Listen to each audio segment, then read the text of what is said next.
शव के बैग पर लिखा था 48 नंबर और पैरों के तलवों पे लिखा था 61 नंबर। ना पोस्टमार्टम रिपोर्ट ना मृत्यु प्रमाण पत्र। 15,000 देकर एम्बुलेंस लेकर भेज दिया गया। ये कहना है उस परिवार का जिसने अपनों को खो दिया महाकुंभ में भगदड़ में। अब ये जो पूरा मामला है ये आ रहा है अजमेर से। अजमेर का एक परिवार पूरे 45 लोगों के साथ, 45 बोल रहा हूँ, पूरे 56 लोगों के साथ गया था महाकुंभ नहाने।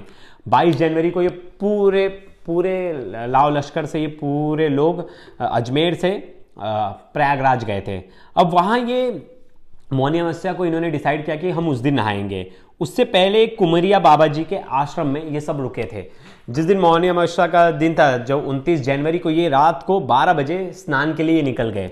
अब क्या हुआ, ये घाट पे पहुंचे तो जो इनके पति, जो औरत है जो गुजर गई है इस हादसे में, न्यायाली, इनके पति राम नारायण भैरव ने बताया था दैनिक भास्कर की रिपोर्ट में।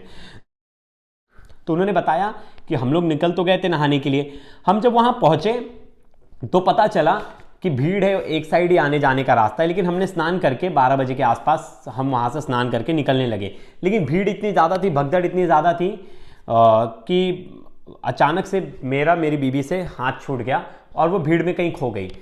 फिर पता चला भगदड़ हो गई है। फिर हमने नेक्स्ट डे ढूंढना शुरू किया तो कहीं पता नहीं चल रहा था। फिर लोगों ने बोला कि आप एक बार हॉस्पिटल चले जाइए देखने, या तो मॉर्चरी हाउस चले जाइए देखने, क्योंकि उन्होंने बहुत पुलिस वालों से भी पूछताछ की।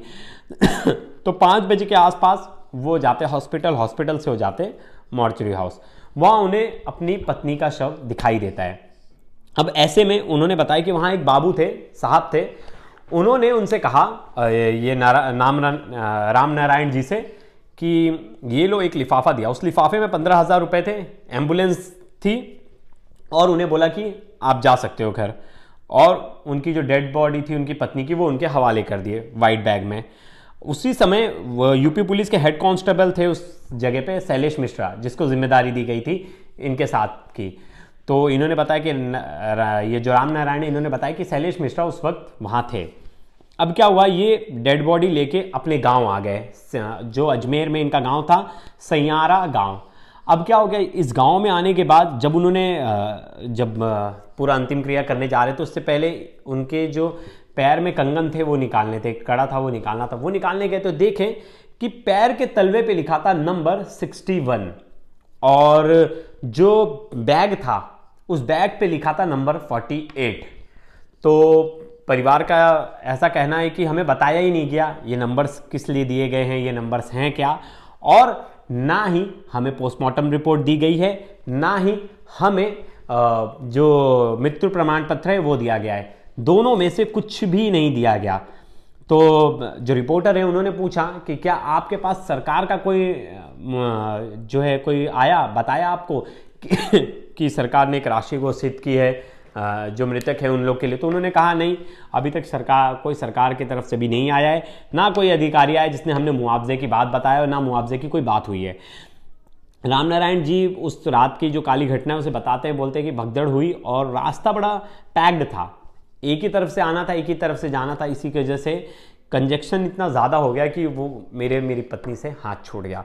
अब इनका परिवार वही मांग कर रहा है कि सरकार ध्यान दे, कोई अधिकारी बात करे इस पर। लेकिन तमाम सवाल खड़े हो गए इसके बाद, दैनिक भास्कर की इस रिपोर्ट के बाद तमाम सवाल खड़े हो गए कि जो औरत के तलवे पे जो 61 नंबर था वो नंबर किसका है, वहीं जो नंबर 48 जो बैग पे लिखा था वो नंबर 48 किसका है, क्या है ये नंबर की काउंटिंग। क्योंकि कल से लेकर अभी तक जो अखिलेश यादव हैं वो सीधा हमला कर रहे थे संसद में। उनका कहना था कि आंकड़े बताए, सरकार आंकड़े बताए। उनका साफ साफ कहना था कि जो लोग अधिकारी भी इसमें इन्वॉल्व हैं, जो भी लोग हैं, वो डिजिटल महाकुंभ की बात करें, लेकिन वो डिजिट्स की बात नहीं करें कि कितने लोग इसमें अपनी जान गंवा चुके हैं।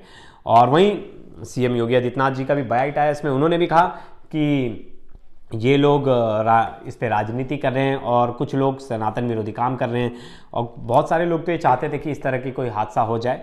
तो उनका भी था, दोनों का टसल था। लेकिन इन सब के बीच में जो लोग गुजर गए, प्रशासन उन तक क्यों नहीं पहुंच रहा?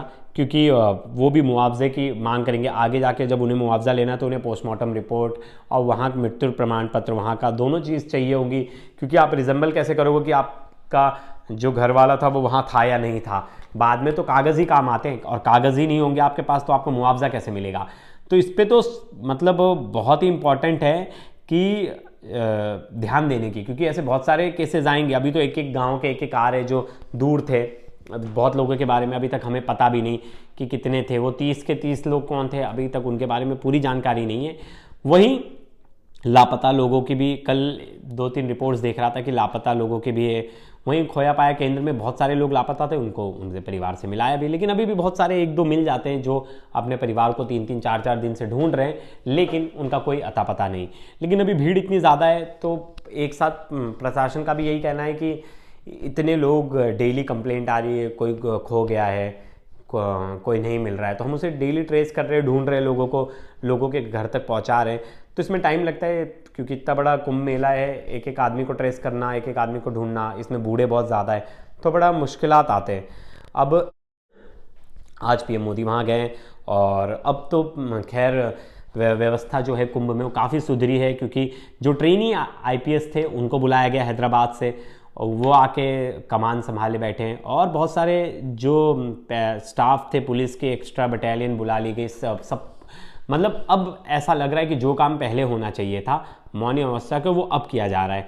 क्योंकि देखिए 7,500 करोड़ का बजट था, 1 साल का पूरा समय था, मेला अधिकारी, कमिश्नर, मेला जो वहाँ के डीएम और जो डीआईजी एसपी जिन्हें जिम्मेदारी दी गई थी, वो प्लानिंग, अगर जिस दिन आपको पता था सबसे ज़्यादा भीड़ आने वाली है, 3.5 करोड़ के आसपास भीड़ आने वाली, उस दिन की प्लानिंग इनकी विफल थी, क्योंकि प्लानिंग में कमी, पंटू पुल बंद, इन सब चीज़ों की वजह से ही इतनी बड़ी जो दुर्घटना है वो हुई। क्योंकि कहीं ना कहीं ऑफिसर्स कुछ भी कह ले कि इतनी भीड़ थी, हम क्या करें, लेकिन जो सवाल उठ रहे हैं कि पंटू पुल बंद क्यों हो गया, उस रात को वहाँ किसकी ड्यूटी थी, किसको पूरी जिम्मेदारी दी गई थी, क्या कोई बड़ा ऑफिसर वहाँ पहुँचा था तो कोई स्ट्रिक्ट एक्शन क्यों नहीं लिए गए थे, ऐसे तमाम सवाल हैं जो लोग उठा रहे हैं।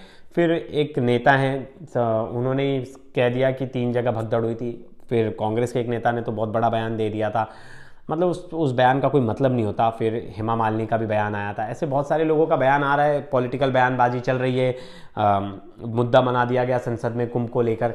लेकिन सवाल वही है कि ये जो परिवार है जो राम नारायण भैरव का, अब इनकी पत्नी न्यायालय तो है नहीं, 62 साल उनकी उम्र थी, लेकिन अब उनका जीवन तो कोई मतलब कोई भी पूरा नहीं कर सकता उनके लाइफ में, आप कितना भी पैसा दे दो, लेकिन एक सहायता हो जाती है, अगर एक राशि मिलती, मुआवजा मिलता है, तो मुआवजे का तो हक मिलना चाहिए। ऐसे में प्रशासन को उनसे कांटेक्ट करना चाहिए, क्योंकि अभी तक उनसे किसी ने कांटेक्ट नहीं किया है। तो ये खबर आपको कैसी लगी, और कुंभ से रिलेटेड और बाकी दुनिया में क्राइम की खबरों से रिलेटेड क्राइम तक को आप फॉलो कीजिएगा, इस पर आपको हर अपडेट देते रहेंगे।